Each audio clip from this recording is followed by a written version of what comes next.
internet of value at Ripple, we're thinking much bigger than just cross-border payments. It's kind of like Amazon with rare books in the early days, just this market happens to be a $10 trillion market. We are at a historic turning point.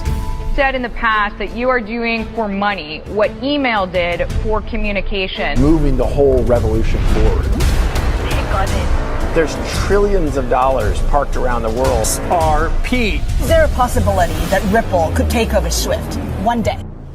Well, Welcome back, ladies and gentlemen. So, tough our script. Let's get right into today's video. Chris Larsen told us deep liquidity and we missed it. You are not ready for today's episode. Ladies and gentlemen, fasten your seatbelts. Fed Now is going to go live 2024. IMF talking about stable coins and escrow. We're all going to get into that. And first, let's set the tone. Listen to what Chris Larsen says here about an asset having a use case. And before I play the video, just think about Bitcoin, for example. What is the use case of Bitcoin? Nothing. I own Bitcoin. I'm bullish Bitcoin. But when I say $100 XRP is going to happen 100%, you better bet your ass it's happening. It's not. I'm not trying this for likes or views or subscribers. I'm just speaking the facts. In order to have deep liquidity and depth in the market, you need to have, like I said, deep liquidity. So it's got to be a lot. Listen to what Chris Larsen says here. It is monumental. What's really important is that any digital asset to be valuable has to be serving an actual use case. It can't just be speculation. Obviously, a lot of the market today is really speculative. But we think over the long run, it's going to be that combination of deep liquidity, market makers, institutional bets being made. But very importantly, it has to have a use case. We think the use case for the XRP ledger and XRP, the digital asset, is really around initially reducing the cost of liquidity for cross-border payments. Long term, though, we think it's a key winner in this race to be another digital asset for the world for all kinds of use cases. So that's the way you say it. It's a long-term play, has to have value, can't just be a store of value for store of value's sake, has to actually have a use case, and that's how we see this evolving. If you think about the number of different currencies and how much liquidity needs to be available to make those transactions, it becomes less and less efficient.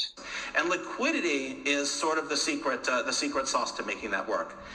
Because there simply often isn't enough liquidity there. And when I say liquidity, what I mean is depth of the market. But we think over the long run, it's going to be that combination of deep liquidity. There isn't enough liquidity there. And when I say liquidity, what I mean is depth of the market. But we think over the long run, it's going to be that combination of deep liquidity. It means that if I want to now send 100 Swiss francs, maybe I'll find 100 Swiss francs for for pounds.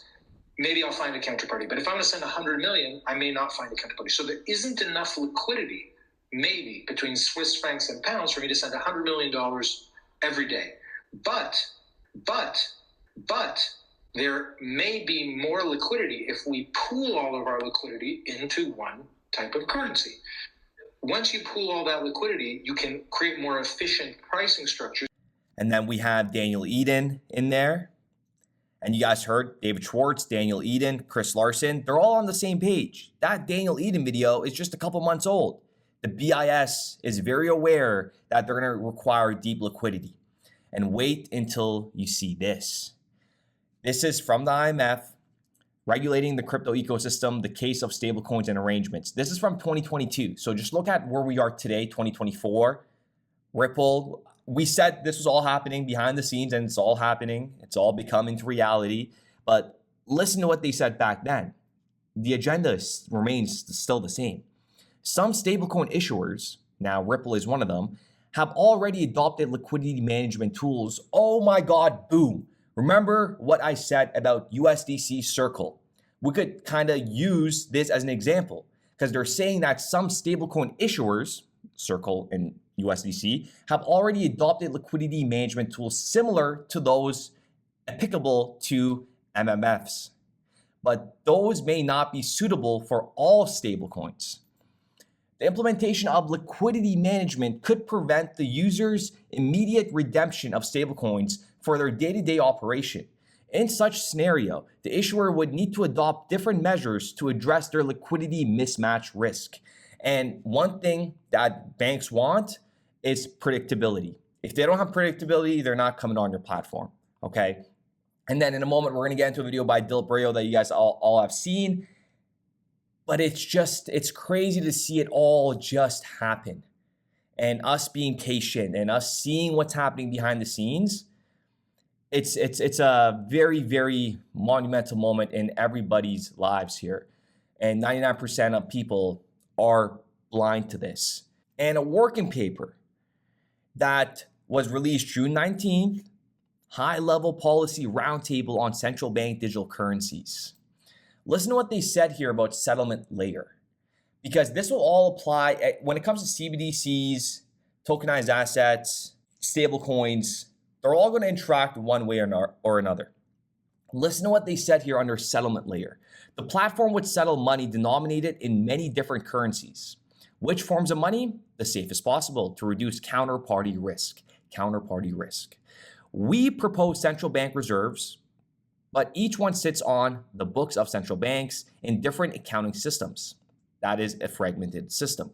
To make a payment, participating banks would deposit their domestic central bank reserves in an escrow account controlled by a platform operator, and in return, obtain a digital version to trade on the platform. Okay.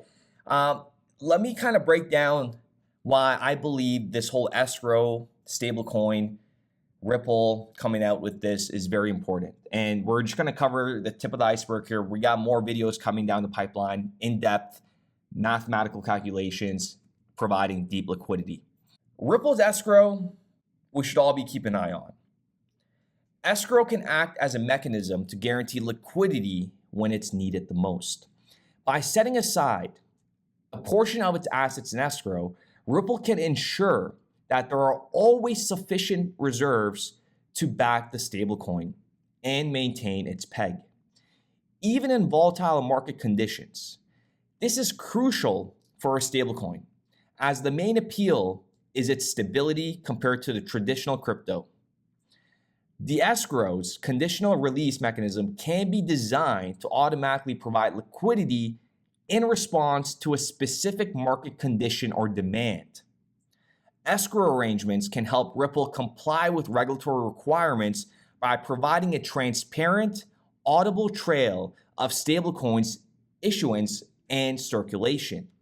This could be particularly beneficial in jurisdictions with strict regulations on digital assets, helping them to ensure the stablecoin is not only stable and liquid, but also fully compliant with laws governing digital currencies.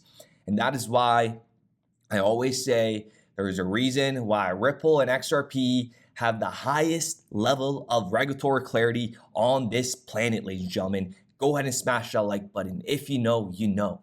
And to the folks that didn't know, the financial crisis, 2008, it wasn't about, just stocks collapsing. We had a liquidity crisis.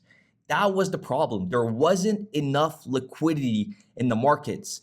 Because when you state that there's a settlement crisis, that's pretty much, it entails to a liquidity crisis. And that is a fact. And you guys can go do your research on that and see what happened. The liquidity froze up. And here's a brief little clip here of them saying that. So with that being said, ladies and gentlemen, I do appreciate every single one of you guys. Let me know what you guys think in the comments down below. We're going to finish off with the liquidity crisis that occurred. And then we are going to end it off by Dilip Rayo talking about, well, you're going to need XRP. October 23rd, 2008, the world was melting down. They call Alan Greenspan out of retirement to go before Congress and explain what is happening. He says this thing that the left has jumped on, not really quite understanding the full picture. There are additional regulatory changes that this breakdown of the central pillar of competitive markets requires in order to return to stability, particularly in the areas of fraud, settlement, and securitization. So you may remember there were New Yorker articles about, Alan Greenspan says markets don't work and stuff like this. Yeah, that's the first part of the sentence. The second part, fraud, settlement, and securitization. Fraud was things like Bernie Madoff, securitization, mortgage-backed securities. This settlement thing has been sort of written out of history. 2008 was a settlement crisis. What happened on that Wednesday? Lehman went broke on Sunday. They didn't do anything. It was on Wednesday morning the settlement system froze. That's been written out of history. No, so as I said, the X-current product, the way it's implemented today, uses fiat currencies. So the convergence that we see coming in the next phase is for banks to have an option to say, do I want to use XRP? So instead of the German bank holding Turkish lira, they could say, Akbank, are you able to accept XRP and give me Turkish lira? Here's 100 lira worth of XRP. Here's 1 million lira worth of XRP. And instantly that can be settled without having to hold balances. So that's the holy grail. That's the ultimate end goal that we're aiming for. But if you don't have connectivity, you can't even start. So first you get the banks connected. They do what they're doing today better. They like it. They build new services on it. Then they go, I want to do this in 100 countries, but I can't hold currencies in 100 countries. Well, guess what? You got XRP. So it's a phased strategy. But that's building RippleNet with the thesis that crypto liquidity would eventually be able to support robust global payments, large payments. RippleNet was designed so that customers seeing the benefits of our fiat-based network could flip the switch to ODL once the market was mature enough. And this is exactly what's happening. Flip the switch.